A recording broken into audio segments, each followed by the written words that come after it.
Alhamdulillah kita dapat bersama lagi pagi ini.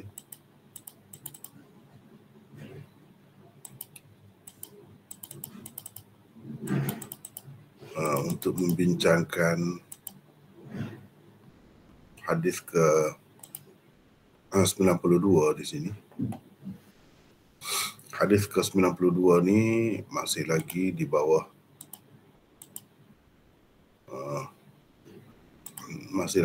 bab ke-28 ya. Bab ke-28, babul ghadab fil mau'izah wa ta'lim idza ra'a ma yakrah.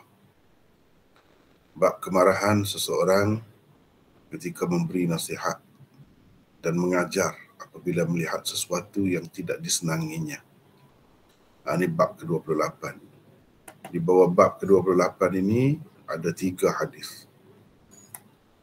Hadis yang pertama, hadis ke-91. Ini kita telah bincangkan sebelum ni. 3 lagi, 92 dan 93. Itu insyaAllah kita akan bincangkan hari ini. Ini hadis ke-92. Masih lagi di bawah bab itu juga. Terlebih dahulu sebelum kita bincangkan dengan lebih detail, kita baca teks Sahih Bukhari bersama-sama dengan terjemahannya. Selepas itu baru kita bincangkan insyaAllah. Wa bihi qala haddathana Abdullah ibn Muhammad qala haddathana Abdul Malik ibn Amr al-Aqadi qala haddathana Sulaiman ibn Bilal al-Madini an Rabi'ah ibn Abi Abdurrahman an Yazid mawla al-Munba'ith an Zaid ibn Khalid al-Juhani أن النبي صلى الله عليه وسلم سأله رجل عن اللقطة فقال اعرف وكاءها أو قال وعاءها وعنفاصها ثم عرفها سنة ثم استمتع بها فإن جاء صاحبها فأدها إليه. قال فضالة الإبل فغضب حتى احمرت وجنتاه أو قال احمر وجهه فقال وما لك ولها معها سقاؤها وحذاؤها ترد الماء وترعى الشجر فذرها حتى يلقاها ربها. قال فضالة الغنم قال لك أو لأخيك أو للذئب.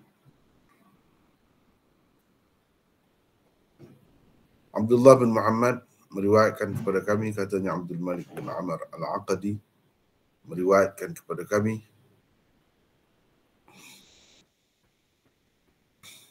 katanya Sulaiman bin Bilal al-Madini meriwayatkan kepada kami daripada Rabi'ah bin Abi Abdurrahman daripada Yazid hamba bebasan al-Munba'ith maula al-Munba'ith daripada Zaid bin Khalid al-Juhani bahawa Nabi SAW telah ditanya oleh seorang lelaki tentang barang tercicir yang dijumpai seseorang. Nabi SAW bersabda, kenalilah pengikatnya atau bekasnya. Kemudian engkau istiharkan, diwar-warkan selama setahun. Selepas itu bolehlah engkau menikmatinya, yakni menggunakannya. Sekiranya selepas tahun sekalipun Tuhan punya barang itu datang menuntut, maka hendaklah engkau berikan kepadanya. Orang tadi bertanya lagi, bagaimana dengan unta yang hilang?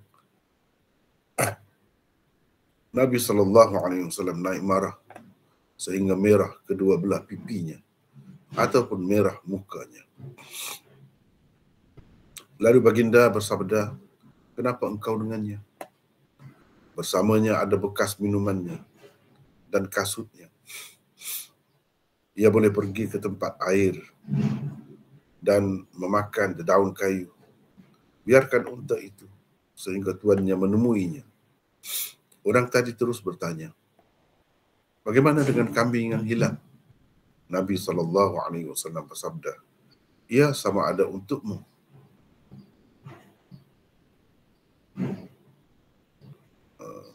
Untukmu ataupun hakmu. Ia sama ada hakmu, milikmu, atau hak saudaramu, atau hak serigala. Ataupun kalau kita terjemah di sini, sama ada untukmu, atau untuk saudaramu, atau untuk serigala.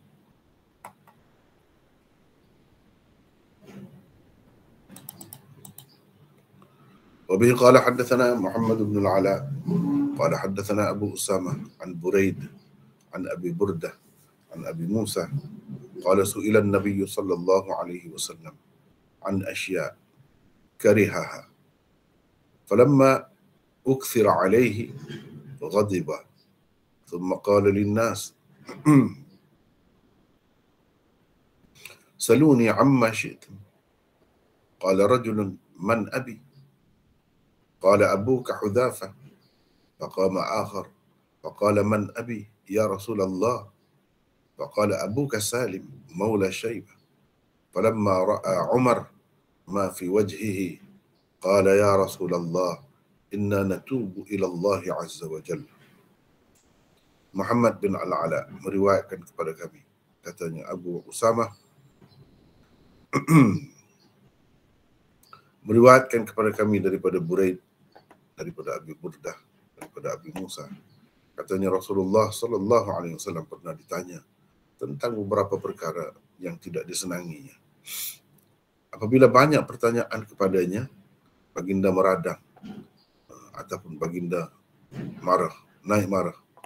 Kemudian bersabda kepada orang ramai, tanyalah saya apa yang kamu mahu. Maka bertanyalah seorang lelaki.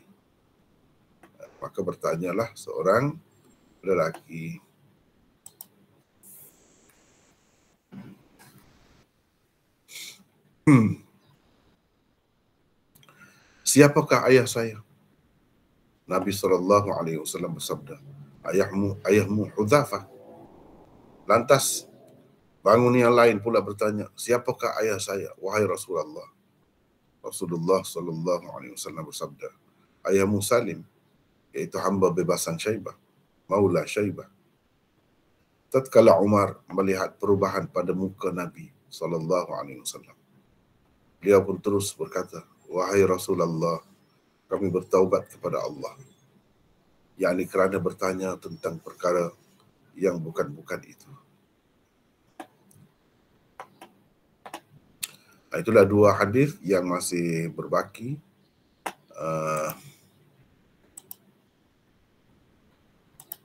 Di bawah bab ke-28 ini, hadis yang ke-91 kita sudah bincang. Hari ini kita akan bincangkan hadis yang ke-92. Dia ada 3 hadis. Kadang-kadang di bawah sesuatu bab itu hanya ada 1 sahaja hadis. Kadang-kadang ada 2, 3, macam-macam lah. Tapi biasanya tak banyak lah. Tak banyak. Tidak seperti kitab Sahih Muslim umpamanya, di bawah setiap tajuk ada banyak riwayat. Baik, sekarang ni kita tengok Imam Bukhari menerima hadis yang ke-92 ni daripada gurunya Abdullah bin Muhammad. Haddatsana Abdullah bin Muhammad. Abdullah bin Muhammad ini ramai. Abdullah bin Muhammad mana? Al-Musnadi Al-Ju'fi. Sebab itu kita buat dalam kurungan ni untuk menjelaskan siapa Abdullah bin Muhammad. Sebab kadang-kadang Imam Bukhari tidak sebutkan. Dia sebut gitu saja. Dan kita tidak bincangkan tentang perawi ini kerana telah pun berlalu biodatanya di bawah Kitabul Iman, Babu Umuril Iman. Di sana kita sudah bincang dah. Serba sedikit tentang dia. Begitu juga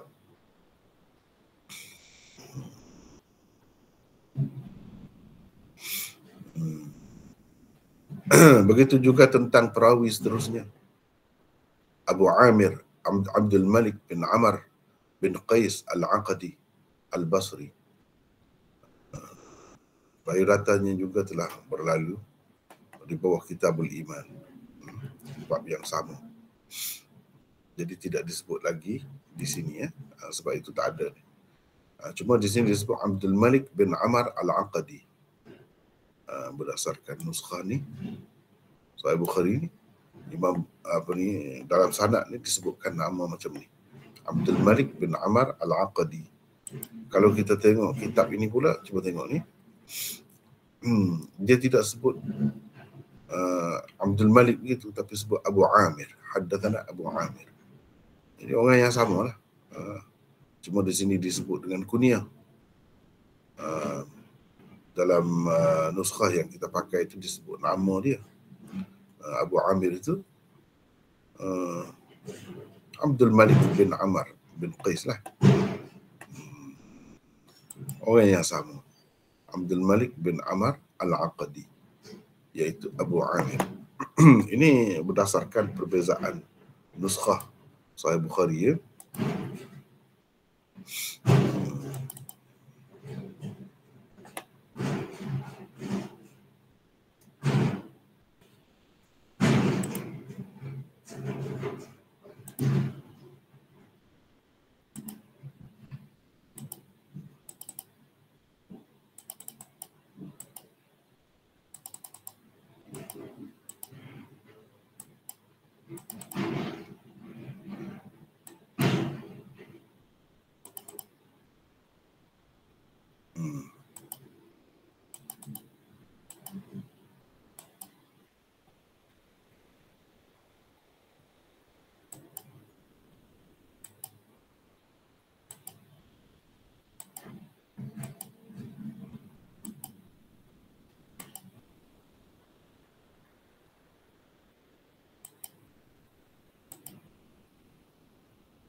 Di sini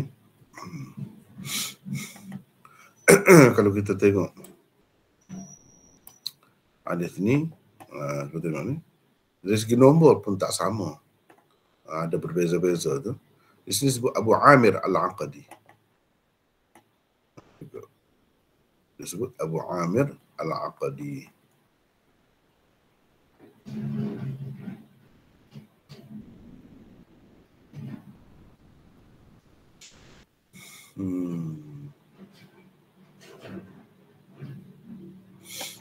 Coba kita tengok di sini, Asma'ul Rijal di bawah ni, Abu Amir Abdul Malik bin Amr. Mana orang yang sama lah, tapi berbeza nuskhah. Dalam nuskhah ni begini disebut Abu Amir, dalam nuskhah yang lain disebut Abdul Malik bin Amr.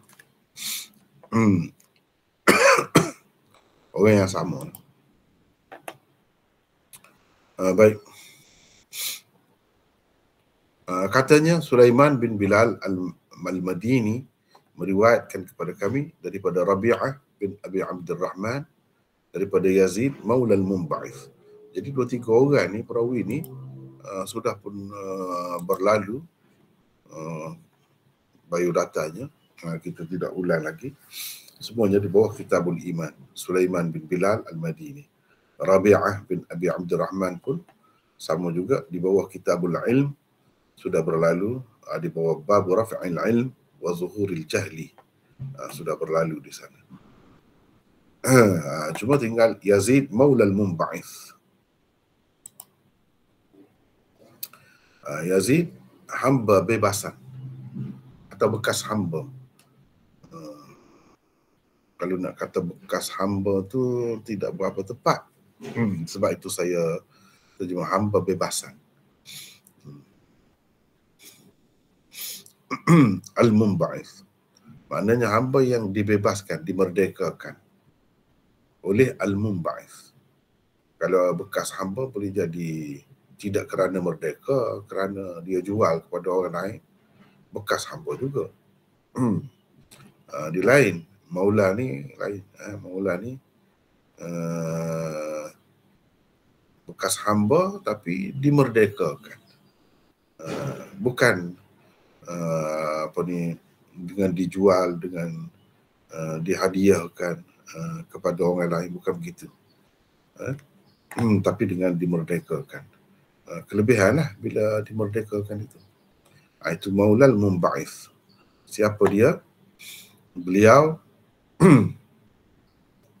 meriwayatkan hadis daripada Abu Hurairah dan Zaid bin Khalid al-Juhani, Busr bin Sa'id, Rabi'ah bin Abi Abdurrahman, Abdul Malik bin Isa al-Thaqafi, Yahya bin Sa'id al-Ansari, dan anaknya sendiri yang bernama Abdullah adalah antara orang yang meriwayatkan hadis daripadanya.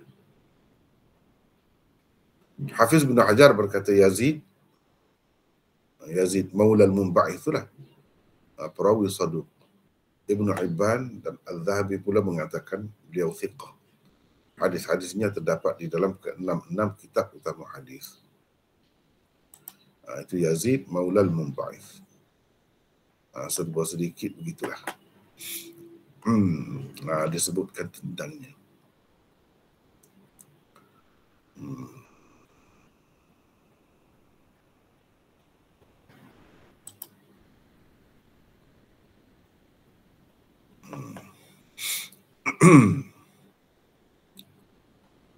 Kemudian disebutkan Yazid maula al-munba'ith menerima hadis ini daripada Zaid bin Khalid al-Juhani. Siapa Zaid bin Khalid al-Juhani? Seorang sahabat yang terkenal. 3 kunyahnya disebut-sebutkan. Abu Talha, Abu Abdurrahman, dan Abu Zur'ah. Boleh dengar semua ni? Boleh. Okay. Dengan ada 3 kunyah. Maknanya seseorang tu boleh pakai beberapa kunyah untuk dirinya. Boleh. Cuma dalam banyak-banyak tu mungkin ada yang lebih masyhur, ada yang kurang masyhur. Kalau dalam kitab-kitab yang disebut mula-mula tanpa qila, qila itu makna lebih kuat lah. Kalau disebut qila itu makna kurang kuat lah. 3 kunyahnya disebut-sebut Abu Talha, Abu Abdurrahman, dan Abu Zur'ah.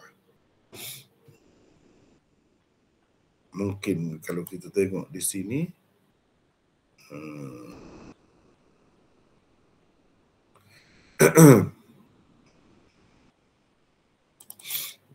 kita ambil Umdatul Qari sebagai contohnya.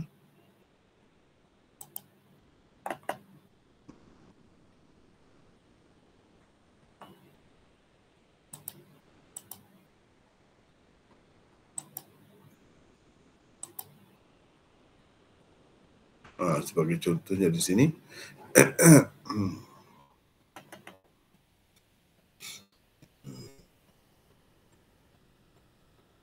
yaitu Zaid bin Khalid. Ini perawi yang ke-6, ada 6 perawi semuanya. Zaid bin Khalid al-Juhani. Panjang dia cerita ni. Lebih panjang lah. Yukna Aba Talha. Atau yukanna Aba Talha. Mana kunyahnya Aba Talha. Wa qila, kalau qila Aba Abdurrahman. Wa qila Aba Zur'ah. Yang ni kurang kuat lah. Mana Abu Talha tu lebih masyhur.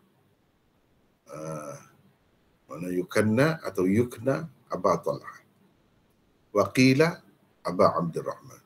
Wa qila Aba Zur'ah. Ni kurang kuat lah kalau qila tu. Begitu caranya kalau kita merujuk kepada kitab asal tu, bagi orang yang reti memahami kaedah-kaedah penggunaan perkataan itu, dia dapat faham lah. Tapi kalau kita terjemah bahasa Melayu, susah juga. Cuma boleh sebut gitulah, 3 kunyahnya disebut-sebutkan. Abu Talha, Abu Abdurrahman dan Abu Zur'ah. Boleh kalau kita nak kata 3 kunyahnya dia mempunyai 3 kunyah. Abu Talha. Qila, kata setengah ulama gitu. Dikata orang begitu. Kunyahnya Abdurrahman. Dan ada juga orang berkata kunyahnya Abu Zur'ah. Gitulah kalau nak terjemah lebih kurang.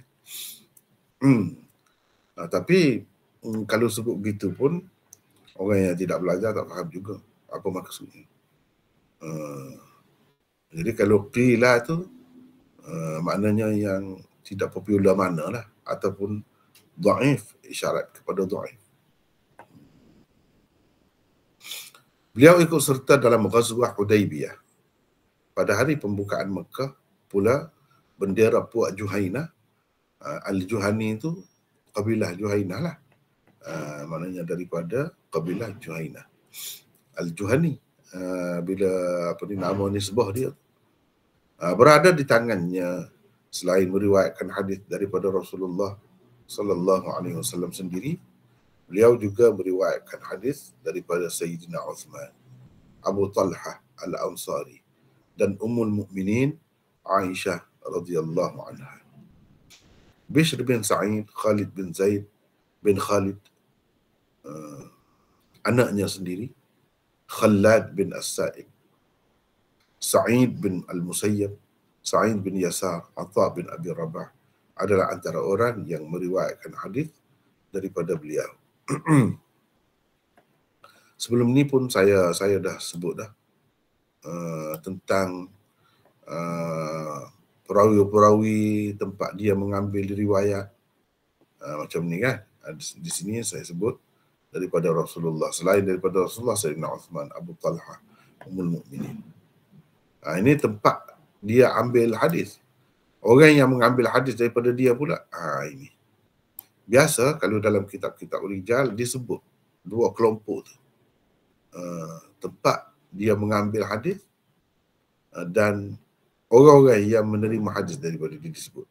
Yang kita sebut ini tidak semestinya ini sahaja yang berkaitannya, yang berkenaannya. Tidak.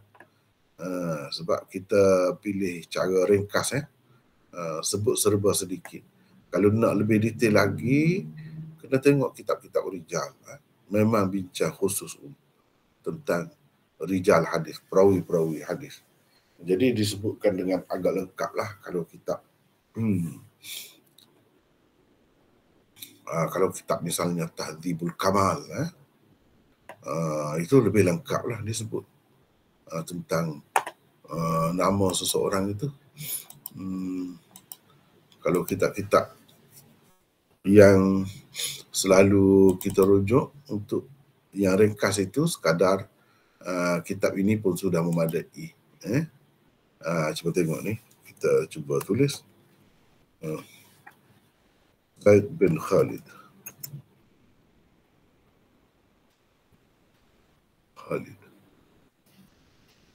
Al-Juhani. Zaid bin Khalid Al-Juhani. Biasanya kalau untuk ringkas begitu, kita ambil khulasah. Khulasah ini. Ataupun Al-A'lam. Karangan Az-Zirikli.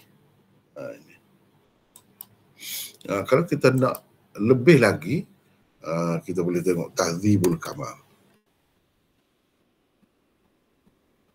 Tahdzibul Kamal. Ini. Tahdzibul Kamal itu dia ada pula Ikmal Tahdzibul Kamal. Ada Ikmal. Jadi khulasah Tahdzibil Kamal, inilah asalnya kitab Tahdzibul Kamal lah. Lepas tu dibuat khulasah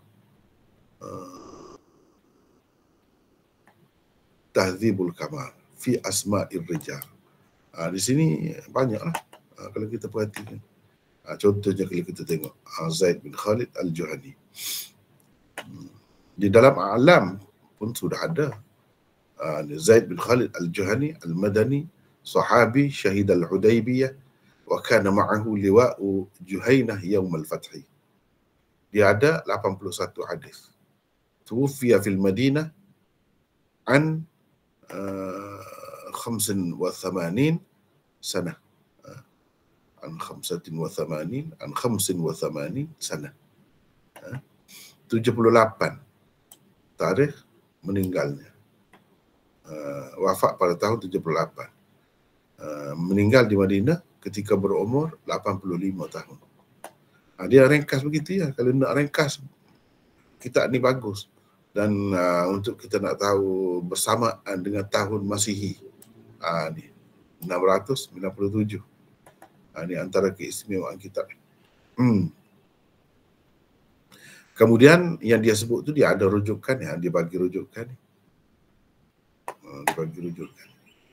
Kalau khulasah, kita cuba tengok ni. Ini ringkas lagi, ringkas juga. Tapi lebih detail sikit daripada tadi mungkin. Sebab dia sebut Bukhari dan Muslim, kedua-duanya ada mengambil 5 hadis. Muslim bersendirian dalam meriwayatkan 3 hadis. Mana Imam Bukhari tak ambil hadis itu. Ada siapa yang mengambil hadis daripadanya, ini sekadar ni sajalah. Ringkas. Tapi kalau kita tengok Tahdzibul Kamal, ni detail lagi lah. Detail lagi.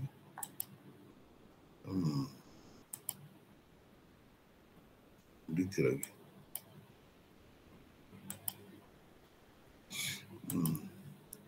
Zaid bin Khalid Al-Juhani. Ini Khalid. Khalid anak dia. Dia Zaid bin Khalid. Ni. Lebih detail lagi lah. Ni panjang lagi nama. Senarai nama ni. Cuba tengok ni. Kemudian di sini disebutkan orang yang meriwayatkan daripada dia Bishr bin Sa'id. Ni Ain. Semua pengarang kitab-kitab hadis mengambil daripada dia ni. Dan anaknya Khalid bin Zaid bin Khalid Al-Juhani. Khalad bin As-Said. Dia ni qaf apa ni? Ringkasan nama kitab. Ni ringkasan nama kitab. Riwayat orang ni daripada dia ada di dalam kitab mana? Misalnya Dal tu Abu Daud. Kha Bukhari, Mim Muslim, Dal Abu Daud, Sin Nasa'i. Dan begitulah seterusnya. Disebut setiap orang tu dalam kitab mana. Ni lebih detail lah ni. Lebih detail. Itulah maksud saya. Jadi yang kita sebut ni sekadar ringkas saja. Sebanyak 81 hadis beliau diriwayatkan daripada Rasulullah sallallahu alaihi wasallam. 5 daripadanya muttafaq alaih. Maknanya Bukhari dan Muslim kedua-duanya ambil.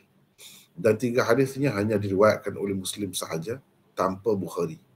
Hadisnya bukan sahaja tersebut di dalam Sunan Sittah, malah di dalam kitab-kitab hadis yang lain juga. Zaid bin Khalid meninggal di Kufah pada tahun 78 Hijrah. Ketika berumur 85 tahun. Tadi disebut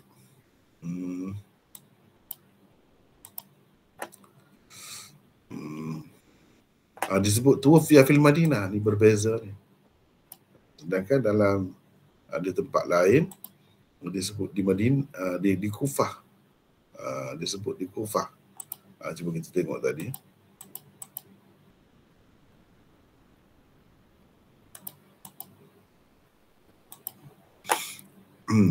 Ni.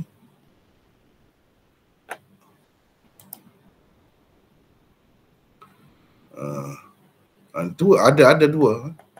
Ahmad bin Abdullah bin Al-Barqi kata meninggal di Madinah. Orang lain kata di Kufah. Jadi orang lain ramai lagi lah di Kufah.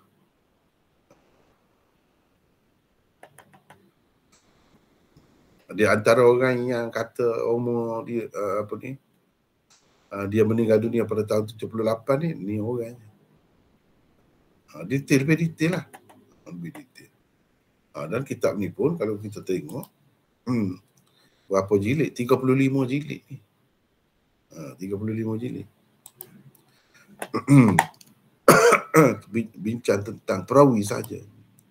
Jadi kalau nak detail lagi tengok situ lah. Baiklah. Itu tentang perawi kita. Hadis ini, hadis 92 ni dari kalangan sahabat. Dari kalangan sahabat, itulah perawinya. Baik. Lepas tu, bahawa Nabi SAW telah ditanya oleh seorang lelaki. Dia kata, Zaid bin Khalid kata, seorang lelaki, 312.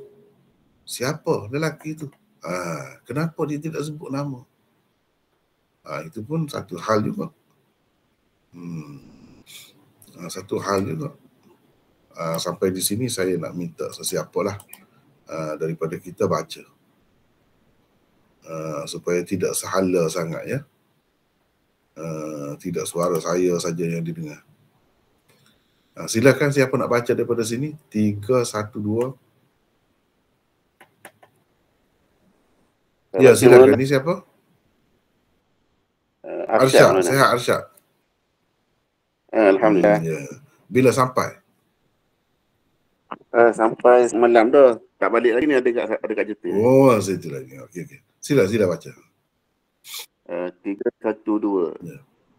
Para ulama berbeza pendapat tentang siapakah sebenarnya seorang lelaki yang tidak disebutkan dengan jelas namanya di sini. Di bawah ini dikemukakan beberapa nama yang telah disebut-sebut oleh mereka. 1. Ibnu Bashkwal. Ibnu Bashkwal. Dan orang yang sependapat dengannya berkata, lelaki itu ialah Bilal Muadzin Nabi SAW. Pendapat ini dibantah oleh banyak pihak kerana tersebut di dalam sesetengah riwayat. Yang bertanya itu seorang Arabi, iaitu orang darat atau hulu. Sedangkan Bilal tidak pernah disebut sebagai Arabi. 2. Zaid bin Khalid, iaitu perawi hadis ini sendiri. Pendapat ini juga ditolak oleh ramai ulama dengan alasan yang sama. 3. Abu Sa'labah Al-Khushani. 4. Umair bin Malik. 5. Ja'rud Al-Abdi. Tiga mereka ini ada juga meriwayatkan hadis tentang Lukhatah dan orang yang bertanya Rasulullah SAW tentangnya. Mungkin salah seorang daripada mereka lah yang dimaksudkan dengan seorang lelaki itu. 6. Suwaid Al-Juhani. Hafiz Ibn Hajar menganggap Suwaid lah sahabat yang telah bertanya tentang barang yang tercicir itu berdasarkan satu riwayat yang dikemukakan oleh Al-Humaidi, Al-Baghawi, Ibnu As-Sakkan, Al-Barudi dan Al-Tabarani. Semua mereka telah meriwayatkannya melalui saluran riwayat Muhammad bin Ma'an Al-Ghifari daripada Rabi'ah, daripada Uqbah bin Suwaid, daripada ayahnya Suwaid. Katanya, aku telah bertanya Rasulullah SAW tentang Lukhatah. Seperti hadis sebelum ini juga, bagi penulis, nama orang yang berkenaan tidak disebut dengan terang oleh perawi kerana mungkin ia difahami sebagai mengaibkan peribadi sahabat yang bertanya. Ini salah satu macam disiplin lah dalam kitab-kitab hadis Ahlus Sunnah wal Jamaah, terutamanya kitab-kitab yang utama. Kalau dalam hadis itu tersebut tentang satu perkara yang mungkin boleh mengaibkan seseorang itu, mana misalnya dalam cerita ni Nabi marah sampai merah muka, Nabi marah tu, itu tidak bagus kan, nampak tu. Jadi mungkin orang salah faham, orang anggap kalau disebut nama dia akan disebut-sebut lah, disebut-sebut sebagai suatu tindakannya yang tidak baik lah, tidak direstui atau tidak disukai, tidak disenangi Rasulullah SAW. Mungkin difahami begitu, dan itu satu kekurangan lah. Disebut sebagai kekurangan dia. Kurang faham ke, payah faham ke, ataupun tak pandai ke, boleh jadi dianggap begitu. Kerana itulah nama-nama itu tidak disebut dengan terang. Itu termasuk dalam disiplin lah. Tapi kalau dalam kitab-kitab yang tidak utama, kitab-kitab yang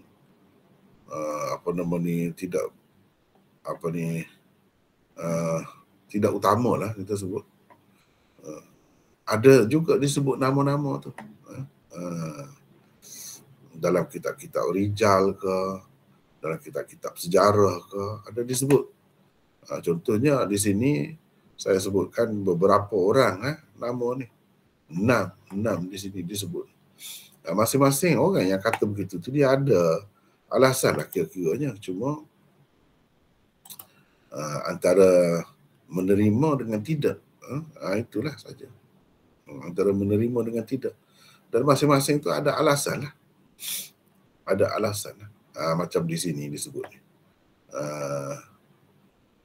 Kitab ni selalu menjadi rujukan saya lah apabila tulis. Cuma kadang-kadang saya tidak ambil semua, ambil di sini daripada tempat yang berbeza-beza lah.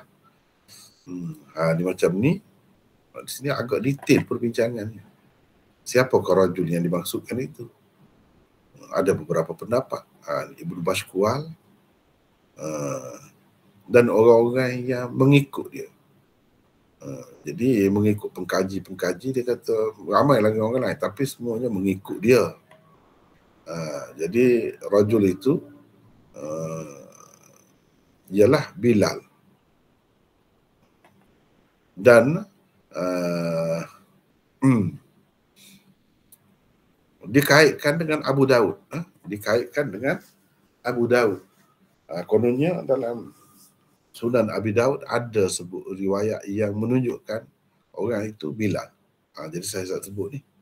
Hafiz Ibn Hajar berkata, saya tidak menemuinya di dalam mana-mana nuskhah Sunan Abi Daud ada sebut bahawa orang berkenaan itu Bilal. Tak ada.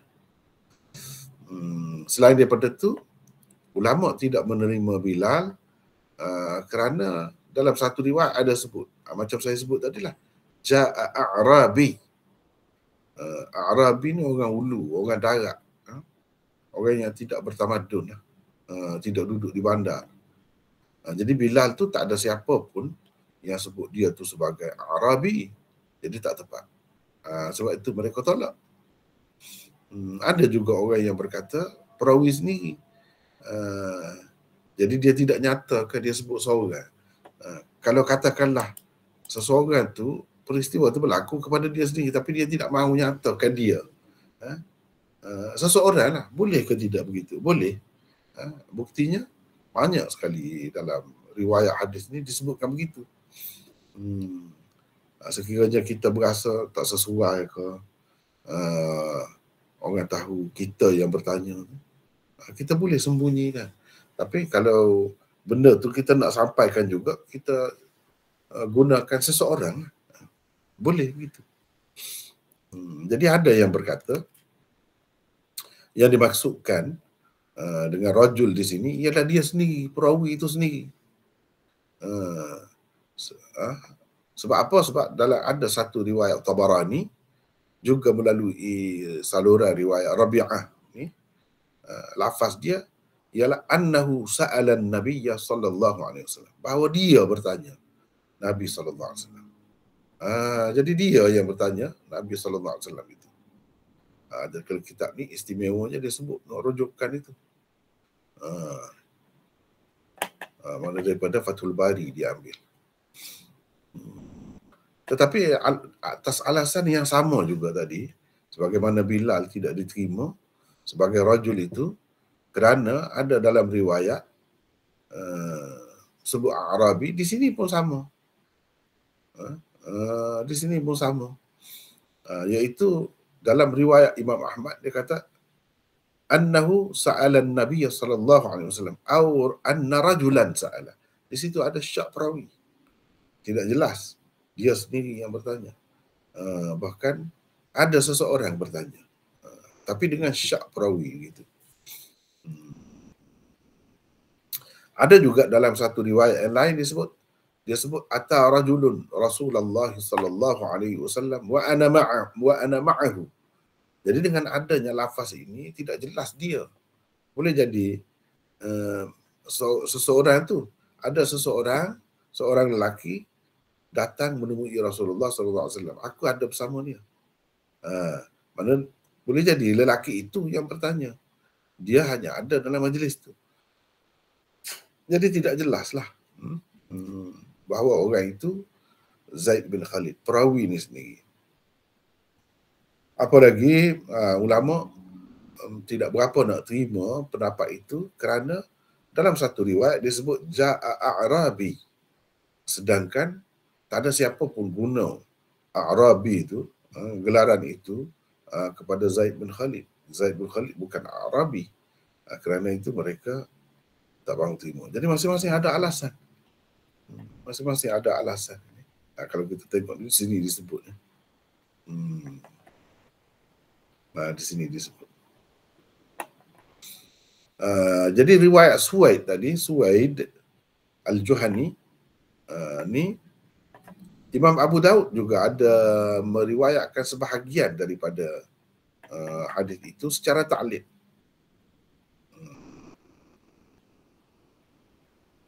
Secara ta'liq. Yang adanya sebutnya riwayat Humaidi, Baghawi, Ibnu Sakan, Barudi dan Tabarani. Di sini sebut dengan jelas Suwaid, Uqbah bin Suwaid daripada ayahnya Suwaid Al-Juhani. Dia kata sa'altu Rasulullah, aku bertanya Rasulullah sallallahu alaihi wasallam. Sebab itu Hafiz Ibn Hajar mentarjihkan pendapat ini. Pendapat ini bagi dia lebih sesuainya Suwaid. Sebab dia pun Juhani, Zaid bin Khalid pun Juhani juga. Jadi lebih munasabah lah kalau dia rajul yang mubham, rajul seorang lelaki yang samar, tidak disebut, tidak diketahui namanya di sini, ialah Suwaid kalau mengikut Hafiz Ibn Hajar. Walau bagaimanapun itu tidak dapat dipastikan. Tidak dapat dipastikan, agakkan sahaja. Sebab itu saya tulis di sini Hafiz Ibn Hajar mengagak, dia agak saja. Dia bukanlah yakin, pasti. Sebab orang yang meriwayatkan hadis tentang ni ramai, bukan seorang. Bukan seorang. Jadi kemungkinan tu ada macam-macam lah kemungkinan. Itu berkenaan dengan perawi yang mubham.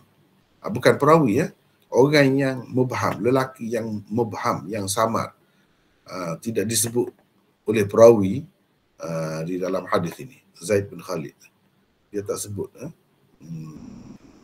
Dia sebut seorang lelaki sahaja.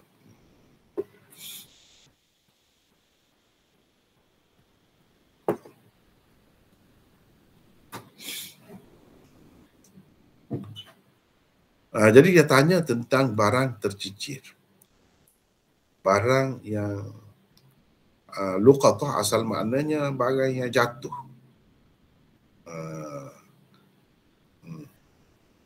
Ataupun kita panggil barang tercicir.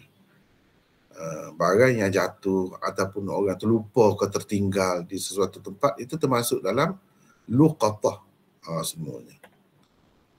Sebab ia akan dipungut orang. Luqatah daripada laqatah makna memungut. Barang macam tu mudah saja akan dipungut, akan dikutip, akan diambil oleh orang yang menjumpainya. Kalau orang yang tidak amanah, tidak takut kepada Allah, tidak bertakwa, boleh jadi dia ambil senyap-senyap. Jadi hak dia lah. Sedangkan itu satu dosa tu. Satu dosa tu ambil dengan cara begitu, tidak dengan niat untuk mengisytiharkan barang itu dan memastikan siapa tuan dia, untuk diberikan kepadanya lah sebagai amanah. Itu. Jadi luqatah atau disebut juga luqtah. Luqtah. Nabi SAW bersabda, kenalilah, yang dipastikan pengikatnya atau bekasnya. Kalau kita lah yang mengalami keadaan begitu, kita bertemu dengan barang orang yang tertinggal di sesuatu tempat ataupun di tengah jalan,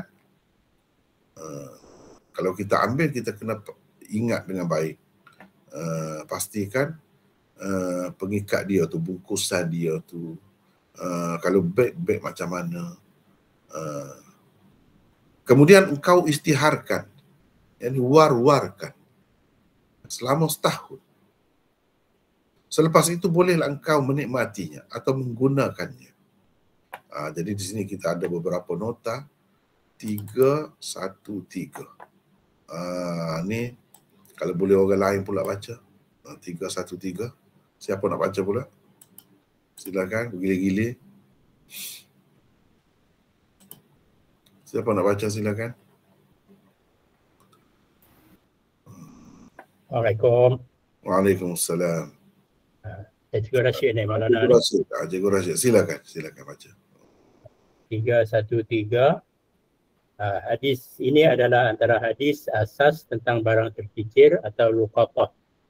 Barang yang tercicir itu ada yang mahal seperti jam tangan dan ada yang murah seperti sayur-sayuran. Ada yang tahan lama seperti barang-barang kemas dan ada yang tidak tahan lama seperti makanan panas dan sebagainya. Ada yang perlu sentiasa dijaga seperti kenderaan dan ada yang tidak perlu kepada penjagaan. Ada yang tidak membahayakan, ada yang tidak membahayakan apa-apa dan ada juga yang membahayakan jika ditinggalkan. Secara umumnya, nilai barang tercicir dikira mengikut uruf. Uruf ni makna keadaan setempat lah. Keadaan setempat. Mungkin di satu tempat barang tu tak ada harga, tapi di tempat lain sangat berharga. Jadi mengikut uruf lah. Nak kata barang ni berharga ke tidak berharga tu mengikut uruf, kebiasaan setempat itu. Benda macam tu macam mana? Teruskan cikgu. Barang tercicir yang diambil tidak boleh dengan niat untuk dijadikan milik peribadi. Ia merupakan satu dosa dan dikira seperti mencuri juga. Sebaliknya, ia mestilah diusahakan supaya dapat dikembalikan kepada tuannya. Kerana itulah Rasulullah SAW memerintahkan supaya diingat dan dipastikan dengan baik perincian dan rupa barangan yang tercicir itu. Di zaman sekarang, banyak cara boleh dipilih untuk mengingat atau menyimpan maklumat tentang barang yang tercicir, seperti mengambil gambar atau videonya dan lain-lain.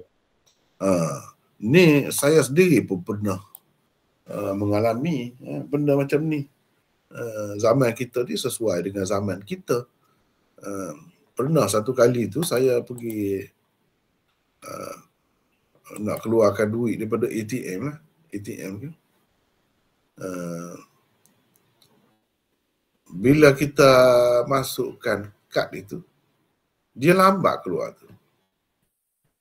Biasa juga berlaku begitu kadang-kadang. Macam-macam lah. Jadi lambat keluar tu, saya ingat tak keluar dah. Kad keluar. Kad keluar, tak ada apa keluar. Saya pun dah tinggal. Paling pergi keluar daripada tempat tu. Tiba-tiba orang selepas saya tu, dia pergi, dia panggil saya. Ni duit baru keluar. Dia bagus lah.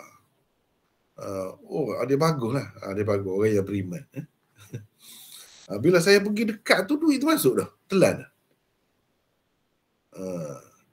Dan saya cek balik, memang dia dah potong dah duit tu sebanyak yang kita itu. Jadi terpaksalah kita pergi dekat bank, cerita begini-gini. Bayangkan, benda-benda macam itulah. Dalam bentuk moden kita sekarang ni. Itu boleh masuk di bawah bab ni juga tu.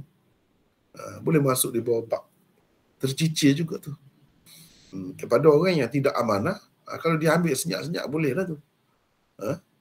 Tapi kalau kita bawa pergi dekat bank, jadi masalah lah.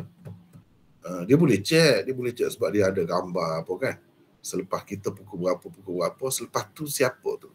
Tapi susahlah. Susahlah nak mengesannya tu. Penipuan boleh berlaku dengan cara macam tu. Zaman sekarang ni. Kalau zaman dulu tercicir barang tu tertinggal jatuh ke apa ke.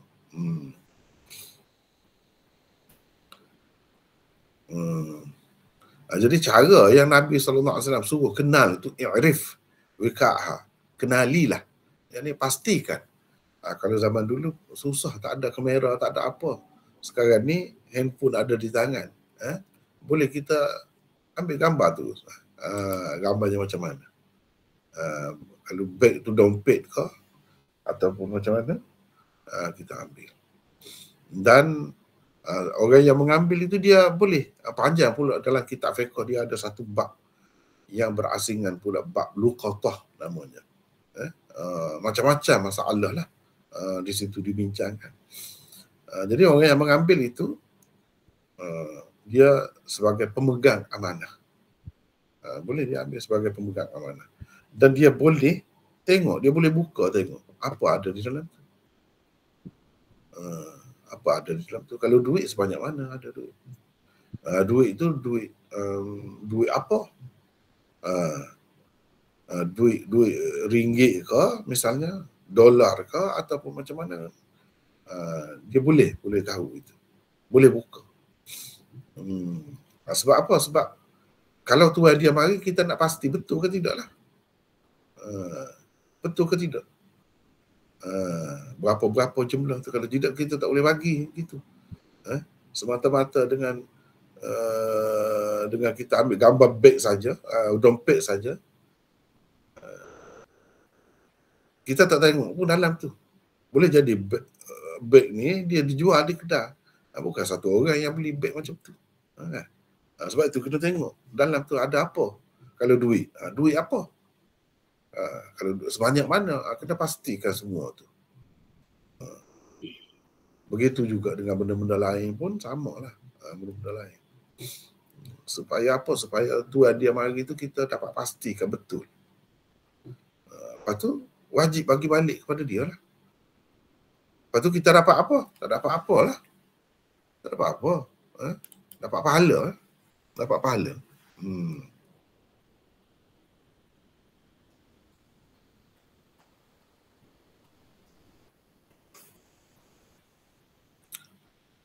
Jadi kita orang Islam ni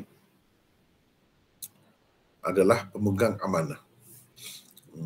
Kita kena ambil kira, tak dapat apa dunia pun pahala kita dapat. Kena ambil kira tu. Kalau kita tinggalkan, boleh jadi diambil oleh orang yang tidak bertanggungjawab. Dia jadikan milik dia. Kesianlah kepada tuan dia yang sebenar. Jadi banyak perkara lah. Nak istihar tu, istiharkan di mana pula. Istiharkan di mana pula. Jadi itu dalam kitab fiqh banyaklah bincangnya. Tempat bincangnya. Kalau misalnya kita kata kalau hilang dekat masjid, patutnya diistiharkan di masjid lah. Takkan nak istiharkan pejabat menteri besar pula. Jauh sangat. Kalau hilang di situ, dekat-dekat tu lah. Biasanya orang akan pergi cari. Jadi boleh kita serahkan kepada imam ke, kepada siapa ke yang kita rasa dia boleh pegang amanah itu. Sebab orang akan pergi cari situ lah. Kalau jatuh di suatu tempat kawasan masjid ke misalnya, orang akan pergi tanya dekat-dekat tu. Pergi cari dekat tu. Sepatutnya. walaupun kurang elok sebenarnya semua barang-barang tu diisytiharkan di masjid ya. Kurang elok, tapi kalau hilang di situ yang lebih sesuainya orang akan pergi cari di situlah. Sekadar yang diperlukan boleh isytihar itu, ataupun tu apa nama ni, tampalkan apa ni, kenyataan lah dekat tempat itulah, apa ni, papan tanda ataupun papan putih ke ada di situ, tulis apa-apa. Itu pun satu cara juga. Jadi boleh diisytiharkan di situ. Di tempat lain pun boleh. Zaman sekarang ni boleh digunakan banyak lagi cara. Radio ada, TV ada, apa ni, WhatsApp ada, Facebook ada, macam-macam. Bahkan kalau anak orang boleh tunjuk gambar pun. Ni budak ni. Itu pun termasuk dalam satu bahagian lah. Lakit, dia panggil lakit. Luqatah, lakit. Budak yang tercicir, yang ketinggalan di sesuatu tempat. Kalau ketinggalan budak ni dalam supermarket yang besar tu pun satu masalah dah. Jadi caranya DJ ataupun bahagian tu lah, bahagian tu dia kena isytiharkan, bagi tahu kepada orang tu. Kadang-kadang sudah lama, bukan sehari. Kalau sehari masa tu juga baguslah. Sekarang ni banyak kemudahan. Banyak kemudahan. Ada skrin yang besar, dia boleh tunjuk ni budak ni anak siapa. Misalnya. Itu dipanggil lakit. Sama juga dengan anak kan, yang ditinggalkan di mana-mana tempat. Budak ditinggalkan di mana-mana tempat. Di masjid ke, kadang-kadang malamnya ditinggalkan dekat tong sampah. Budak tu menangis-nangis di situ. Dihurung oleh lalat dan semut dan sebagainya. Ada juga berlaku begitu. Itu pun termasuk luas perbincangannya. Bukan barang, tapi di sini lebih kepada barang lah. Sebab itu disebut luqatah. Kalau yang itu dia termasuk dalam lakit. Setengah-setengah kitab tu dia buat bab berasing kan. Setengah-setengah tu dia masuk dalam bab yang sama. Jadi kita kena kenal semua tu.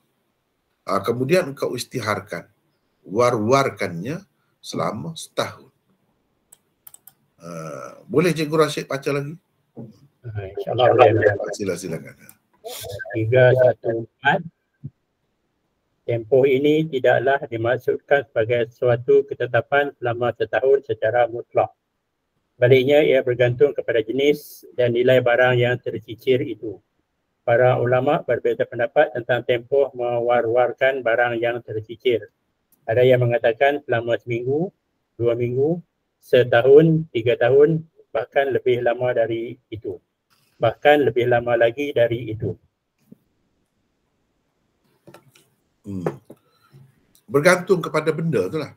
Kalau benda tu benda mahal, perlu lebih lama. Kalau benda tu benda yang mudah rosak, kalau kita tidak makan, rosaklah. Basi kau misalnya. Kadang-kadang orang yang tertinggal tu dia patah balik, dia pergi cari pula nasi bungkus dia tu. Yang tertinggal tu. Di mana-mana lah, dekat menunggu bas kau. Dan sebagainya, tertinggal di situ. Kita nak buat macam mana? Kalau diberi kepada fakir miskin, boleh juga. Atau kita sendiri kalau kita perlu kan, makan. Tapi kita kena ingatlah, benda apa. Kalau orang mari balik, kena bagilah harga dia. Kena bagilah. Kalau kita boleh tunggu di situ sekejap, kita tunggu. Kalau tak boleh tunggu, kita pun sibuk nak pergi ke lain. Kita bimbang akan diambil oleh orang-orang yang tidak bertanggungjawab. Gitulah. Kena pilihlah cara-cara yang munasabah. Gitu. Jangan dibiarkan membazir begitu saja.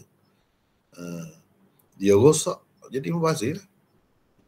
Setengah-setengah orang tu dia tak patah balik pun, dia pakai biarlah. Tak seberapa pun. Nasi sebungkus dia pakai sedekah. Aku sedekah pada siapa-siapa pun ambil. Tiba-tiba kalau kita ambil, kita tak makan, bazir lah. Membazir. Gitu. Bergantung kepada benda tu. Tak perlu istihar pun. Setengah-setengah tu. Kalau duit 5 sen, 10 sen, kita bertemu jatuh. Tak perlu istihar. Tak perlu tunggu pun, menyusahkan diri kita saja kalau sebanyak tu. RM1 sekalipun. Kalau jauh-jauh orang tak pusing balik dah pergi nak cari RM1 tu. Katakanlah kita ambil, kita letak dalam apa ni, tung derma di masjid ke di mana-mana, buat gitulah. Baik. Selama setahun, selepas itu bolehlah engkau menikmatinya, menggunakannya dalam lafaz teks asalnya. Kita kena ambil kira teks asalnya. Cuba tengok ni. Thumma istamti' biha. Kamu boleh menikmatinya. Kamu ambil munafaat daripadanya. Kamu ambil munafaat dengannya. Begitu. Setelah ambil munafaat tu, kalau Tuhan dia datang, gitu. Itulah yang tersebut di dalam hadis. Selepas itu bolehlah engkau menikmatinya, menggunakannya ke? Boleh. Jadi 315. Boleh Cikgu Rashid baca lagi? Boleh. Silakan. 315, Imam Bukhari, Malik Daud Al-Zahiri, Al-Karabisi dari kalangan ulama Syafi'iyah berpendapat barang tercicir akan menjadi milik penemunya setelah cukup tempoh setahun ia diisytihar dan diwar-warkan. Kerana usaha untuk menjaga dan mengisytiharkannya selama tempoh itu adalah satu bebanan kepada penemunya. Jika ia telah diguna atau dimakan selepas itu dan datang tuannya, maka penemu tidak perlu lagi membayar ganti ruginya. Imam Syafi'i pula berpendapat bahawa penemu itu adalah pemegang amanah. Jika barang tercicir itu sejenis kenderaan, ia perlu sentiasa dinaiki supaya komponen-komponennya tidak rosak dan gagal berfungsi. Begitu juga dengan haiwan tunggangan seperti kuda yang sentiasa perlu berjalan dan berlari. Jika ia sejenis makanan, maka boleh saja ia dimakan, walaupun penemunya adalah seorang yang kaya dan tidak memerlukannya. Jika tuannya kembali selepas itu, maka wajib dibayar dengan nilainya sahaja. Teruskan lagi. Mengikut mazhab Hanafi pula, orang kaya tidak boleh mengambil manfaat daripada barang tercicir. Apa yang perlu dilakukannya ialah memberikannya kepada orang yang memerlukan atau terus menjaganya sehingga tuannya kembali. Jika tuannya tidak kembali setelah tamat tempoh pengisytiharan, penemunya mestilah menyedekahkannya dengan meniatkan pahala sedekah itu kembali kepada pemilik asalnya.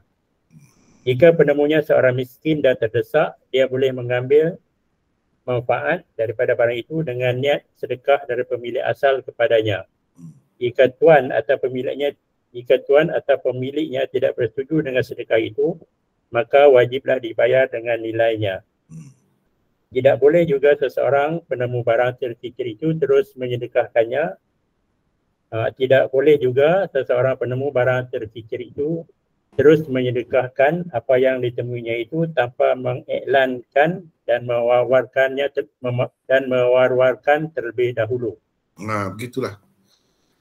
Jadi cara tu, bila kita ambil tu kena isytiharkan.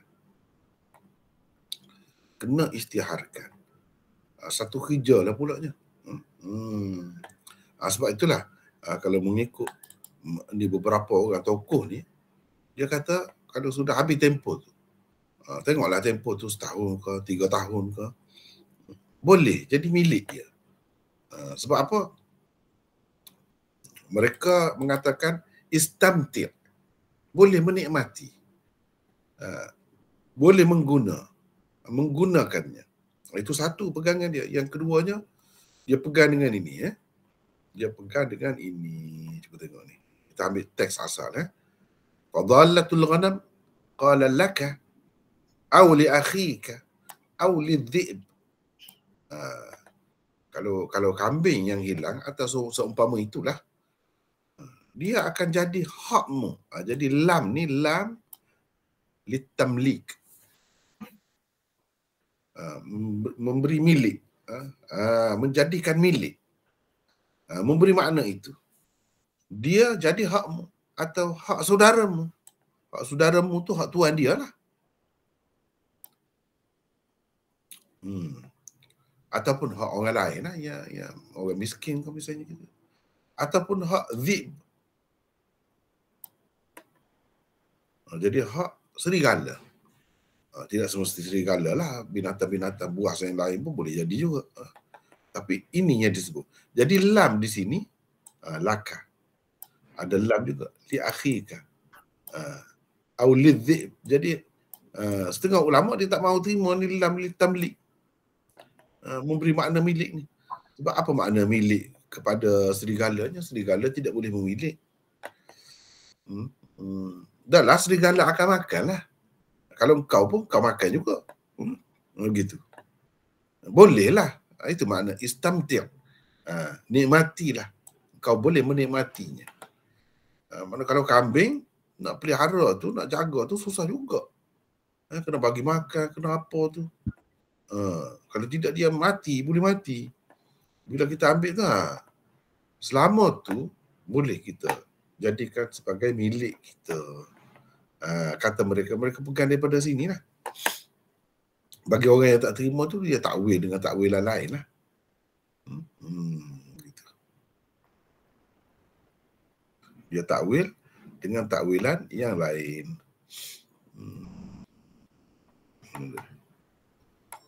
Seterusnya, sekiranya selepas tahun sekalipun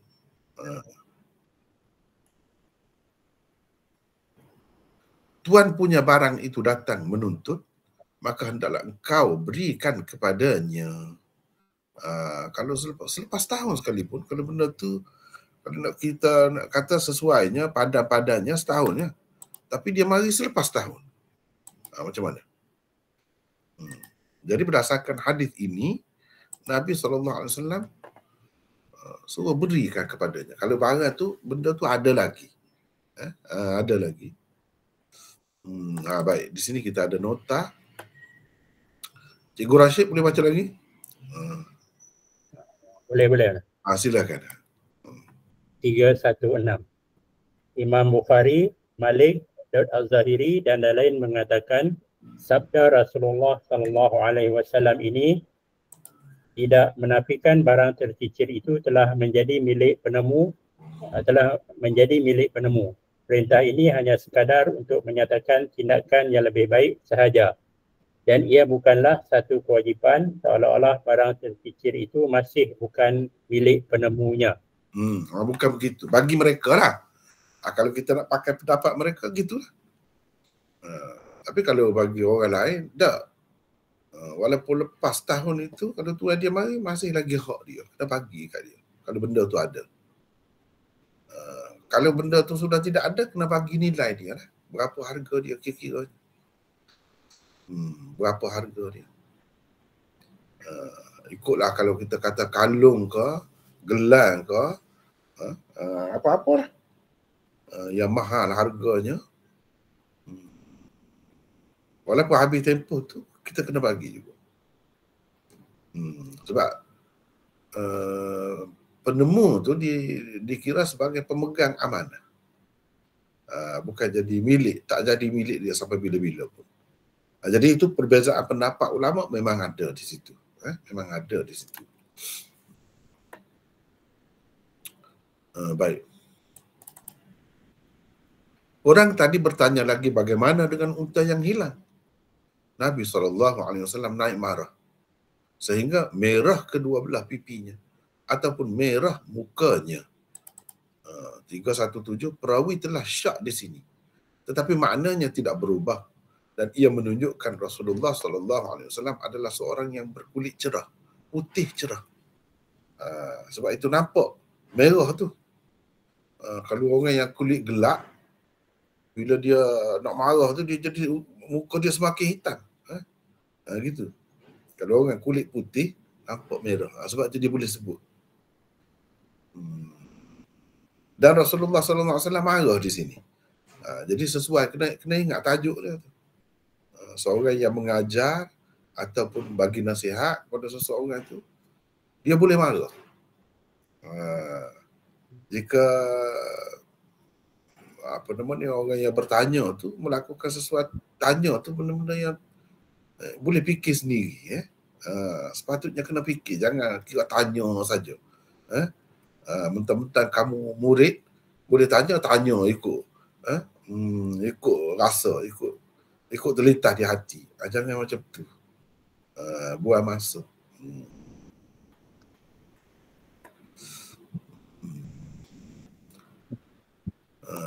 Baik. Nabi SAW kata, marah, Nabi satunya marah, lalu baginda bersabda, kenapa engkau dengannya? Mana dengan nada yang marah lah. Malaka wala.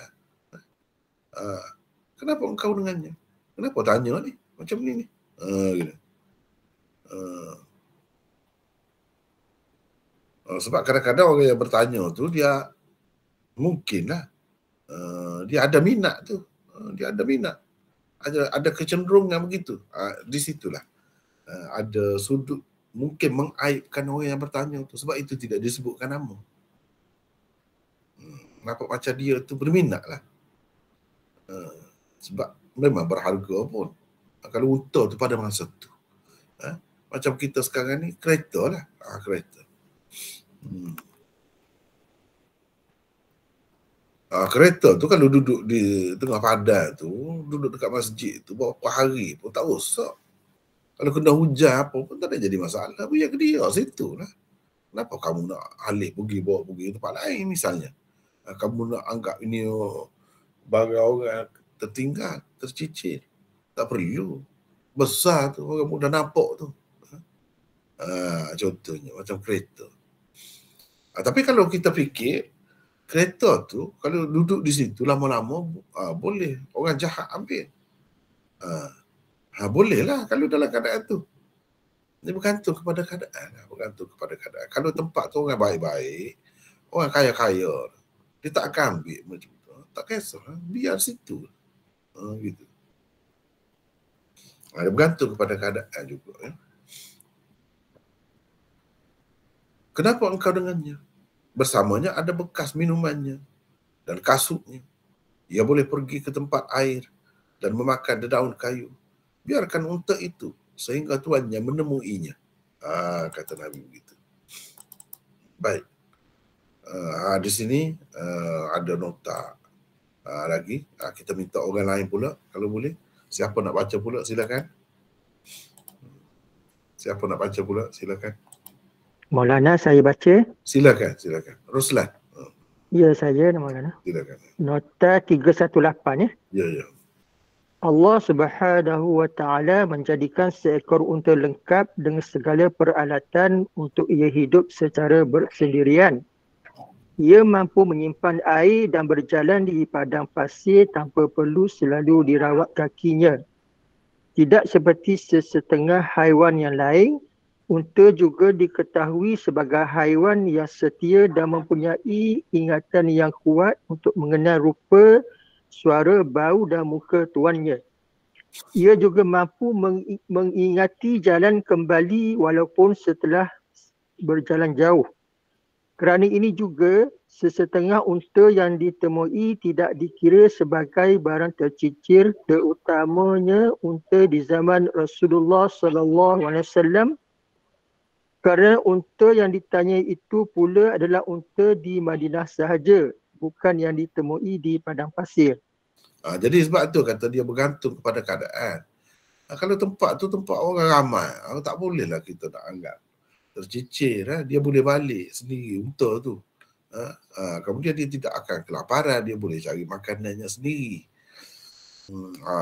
Kalau di zaman Rasulullah tu pula orang baik-baik, kira-kiranya dia tidak akan ambil mudah-mudah begitulah. Terutamanya ada hukum pula. Jadi takut. Jadi dengan sebab itu tak apalah kalau kita biarkan. Tetapi ia bergantung kepada keadaan juga. Kalau tempat-tempat yang mungkin ada binatang buas, unta pun dia boleh makan lagi, bukan serigala yang lebih besar lagi daripada itu, maka perlu diambil. Tak apa mengambilnya, walaupun dalam hadis ni kata malaka wala, ini bergantung dengan tempat keadaan tu. Sebab itu di Madinah yang ditanya tu. Kalau di Madinah tu tak perlulah ganggu. Tapi kalau di tempat yang lain, mungkin perlu juga unta tu pun. Daripada jadi mangsa atau diambil oleh orang yang jahat, baiklah kita ambil. Cuma kita pergi serah kepada yang sepatutnya lah. Kalau macam sekarang ni, balai polis ke, kita pergi serahkan barang tu. Atau tempat-tempat lain lah yang sesuai. Pergi serah. Kalau kita tak mahu bertanggungjawab, tak mahu pegang sendiri, pergi serah. Tapi kalau kita tak yakin, kita lebih yakin dengan diri kita sendiri, tak apalah, kita sendirilah pegang. Begitu.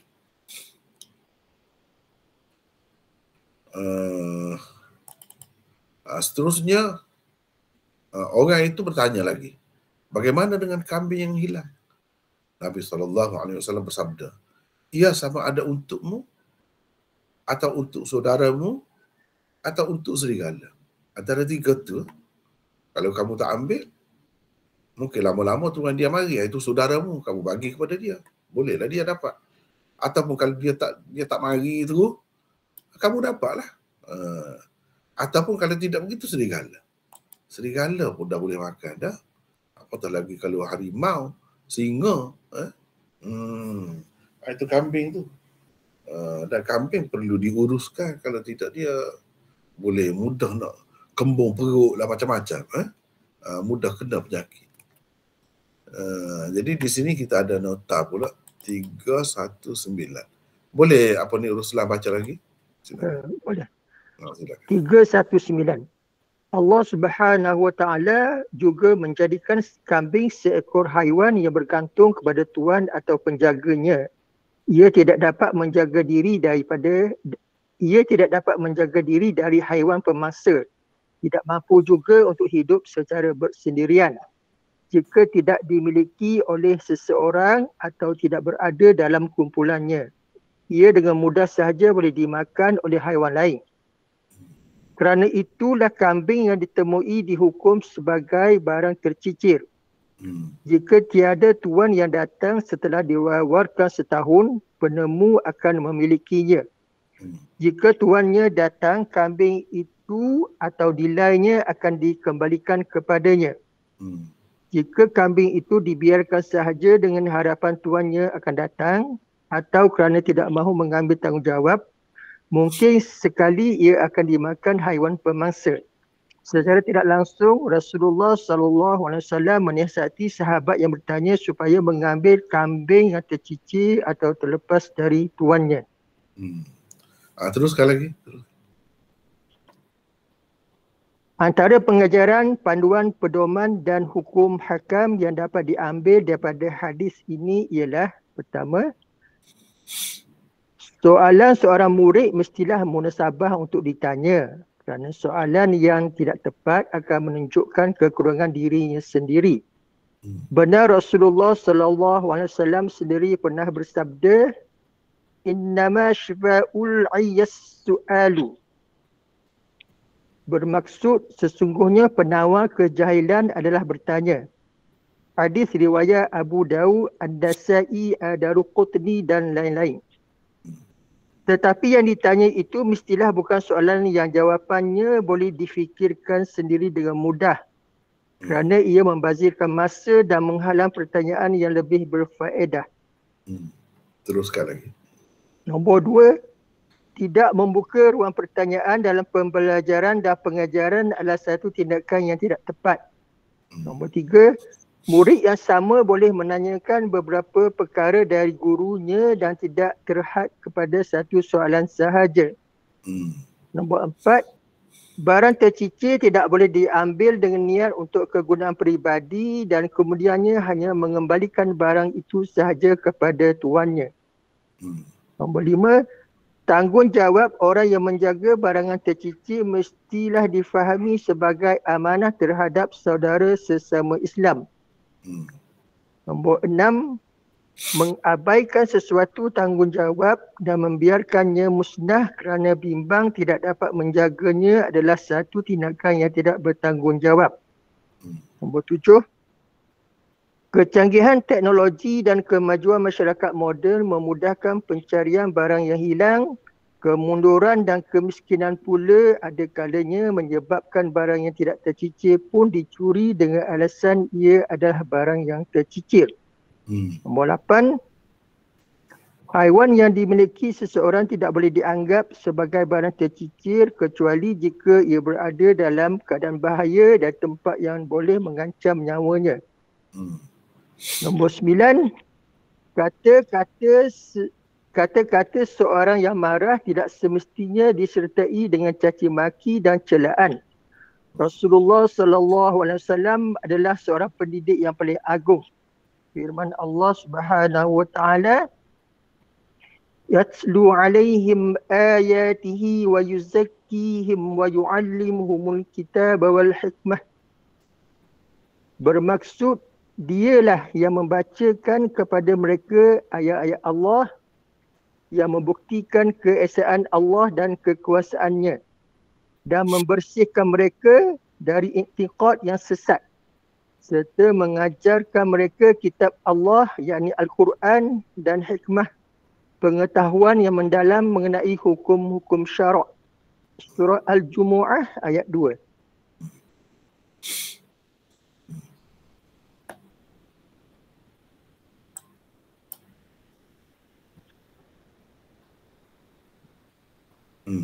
Nampak tu? Baginda bukan hanya mengajar, tetapi juga mendidik dengan sifat yang lengkap pada seorang guru. Ada marah, lembut, pujuk, suka dan ada juga teka-teki dalam proses pengajaran dan pendidikannya. Kalau kita tengok di sini Rasulullah marah. Betul dia marah, tapi dia tak adalah kata menyumpah ke, maki ke, tak adalah sampai begitu. Marah tu ada, marah tu boleh. Tapi tidak semestinya bila marah tu disertai dengan kata-kata kesat, tak mesti. Cuma dengan angkat suara sikit kan nada tu menampakkan marah sekadar itu lah. Ataupun nampak marah pada muka tu. Sebab itulah penanya tu tidak disebut nama di sini. Sebab semacam ada keaiban tu, kekurangan dia. Nabi marah kepada dia. Mungkin orang akan anggap itu sebagai satu petanda yang tidak baik. Padahal tak mestinya begitu, Jadi itu sebablah tidak disebut nama orang yang bertanya tadi. Dan Rasulullah sallallahu alaihi wasallam sebab itu berkesan dia sebagai pendidik, sebab dia dalam pengajaran dia, dalam nasihat dia ada unsur-unsur tadi tu, semua tu dia ada. Dan semua itu perlu. Sesuai dengan keadaan, sesuai dengan pelajar, perlu. Tetapi pendidik yang bijaksana dia lebih tahulah dalam keadaan ini cara mana yang lebih berguna, cara mana yang tidak sesuai diguna, dia lebih tahulah itu. Di situlah terletaknya kebijaksanaan seseorang guru tu. Dan Rasulullah adalah contoh terbaik, ikutan terbaik dalam masalah mendidik juga. Sebab dia ada semua ni. Bukan tak ada marah langsung. Ada marah, ada. Lembut pun ada, ujuk ada. dengan suka-suka, ada teka-teki, macam-macam ada. Dalam kalau kita belajar di bawah Kitabul Ilm ini, kita bertemu macam-macam. Itulah hadis yang ke-92 di bawah bab ini. Di bawah bab ke-28 ini. Iaitu